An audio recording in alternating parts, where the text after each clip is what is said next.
जय हिंद दोस्तों। सोचले हई तो पूरा होई, सोचले हई तो पूरा होई, बस आज से शुरू करे के होई। हमरा के दुनिया से बाद में पहले खुद से लड़े के होई।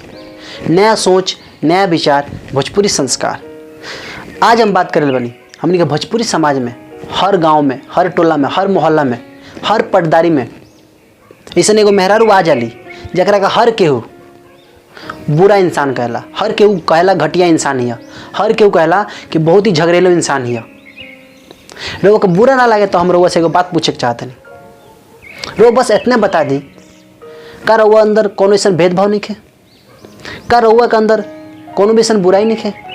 रउआ अपना अंदर झाँक के देखी, रउआ अपना अंदर झाँक के देखी, रउआ लोग जाएगी कि रउआ अंदर कितना घटियापंती बा। तब रउआ कहता नहीं कि वो बहुत ही घटिया इंसान भी है। रउआ इतना समझे के कोशिश नहीं करत कि वो आसमान के चीर के जमीन के फाड़ के निकाल, वो हमनिए में से एगो इंसान वही है। रउआ इतना समझे के कोशिश नहीं करत कि कोनो भी बच्चा अपना मतारी के पेट में से कुछ भी सीख के ना आवेला, सब कुछ हमने सिखावे नहीं सन।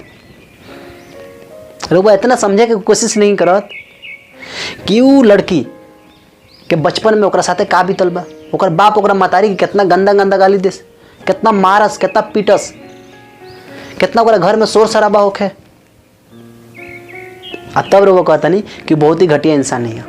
रउआ ओकरा जगह पर रहती तो का रउआ अलग विचार रहित, का राउर अलग व्यवहार रहित, सेम वही तरह रहित जगह पर वो व्यवहार करती है, थोड़ा सा भी फर्क ना।